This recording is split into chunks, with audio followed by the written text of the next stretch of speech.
So we're all counting the pennies, and it seems those at the top, £155 billion, no less, wiped off the collective wealth of the UK's richest people. Because the Sunday Times new rich list, or not quite so rich list, shows the recession has reduced the number of billionaires in Britain from 75 a year ago to just 43 today. Steel magnate Lakshmi Mittal suffering the biggest loss, seeing his family's fortune drop by £16.9 billion. That's 61% down to a mere £10.8 billion. Chelsea owner and industrialist Roman Abramovich stays at number 2 in the list, despite his fortune dropping £4.7 billion, or 40%, to £7 billion.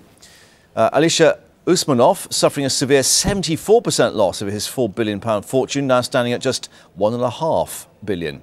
And Vladimir Kim, who owns the mining company Kazakhmys, has seen a loss of more than £2 billion. That's a whopping 82% loss. So he's just now worth £500 million. And shipping magnate John Friedrichsen losing 46% of his fortune, now struggling on just £2.5 billion. So, are they tightening their belts? Joining us, the chief executive of the luxury concierge service, quintessentially, Guy Lawrence, is joining us. I suppose the fact that you've got time to come and speak to us means that they're not using your services on a Sunday morning. I was up early this morning. That's right. I mean, are they tightening their belts? There's definitely some belt tightening going on. Absolutely. I mean, we see, but you know, frankly, when you're down to £1 billion or your last 50 million, you've still got an awful lot of money. But we do see some quite significant shifts in terms of spending patterns and habits, and we've seen that really in the last year, but in particular since September. I mean. Yeah, and is that because they are actually realising they're not quite as rich as they were, or because it's not the thing to be done to be seen flashing the cash now? It's infra-dig. Yeah, I mean, I think it's probably a combination of the two, but definitely, I mean, discretion and being very discreet in terms of expenditure is much more important. So. Right. So should I wish to do so, how would I spend discreetly then? What's the thing that you do? I just think it's much less about conspicuous consumption. You know, kind of bling is out. You know, beige is back. I mean, if you look at the runways in fashion, I mean, it's all kind of neutral colours, pales, etc. Right. So I think just much less kind of conspicuous, overt consumption on the high street. So even though you may want to still perhaps invest, should we say, by spending, you do it so that you're not actually announcing to the world, look how rich I am.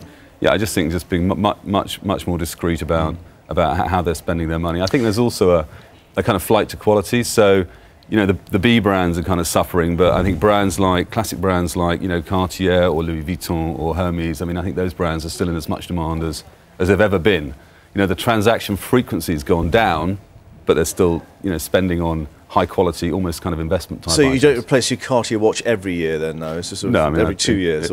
Yeah. What about charity? Because it's quite interesting in the rich list. I mean, it's pointing out Elton John, for instance, a huge amount given away to charity. And I know, you know, the cynics will say, well, yes, they do that for tax reasons. But is that something that's more of a feature now, that people are becoming perhaps more caring as a result of all this? Yeah, I think charitable concerns, philanthropy, ethical concerns, that there's a big trend towards kind of just the ethics of consumption in general. So consumers are, and I think many of the Times 1000 richest are very concerned about, you know, the sourcing of the products that they're buying, you know, from a green perspective, but also, you know, what can they do to give back to the community, what can they do to give back to charity. So we're seeing much more interest in those areas at the moment too.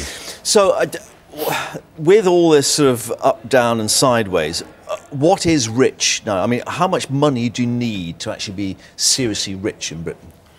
I think that's a good question. I mean, certainly, I mean, if you've got more than 50 million, you've got an awful lot of money. So more than we can really comprehend. Yeah, because I mean, when you get to this stage, I mean, we're looking here, Lakshmi Mittal, you know, to what, 11 billion. Yeah. I mean, you couldn't spend that if you tried, could you? You would find it very difficult. I mean, you know, obviously you could have a good go, but I think you'd find it very difficult, yeah. And in terms of these super rich, because so much of it is I guess, paper wealth, it's not actually cash in their pocket, do some of them behave rather eccentrically in terms of actually not spending, like the old money that, you know, they have the frayed shirt collars and the old watch handed down through the family and so on? I mean, you do see some of that, yes. I mean, and certainly at the moment, I mean, value is very important to these very wealthy people. So they're seeking value more than ever now. I mean, there's a lot of very savvy businessmen on in the businessmen and women in the Times 1000 rich list, and they realise there's an opportunity to with their purchasing get better value than they've got before. As long as it's beige. Thank you very much indeed, Guy, and we'll see who's up or down next year as well. I know who's down, and that's Tottenham Hotspur this morning. They certainly are.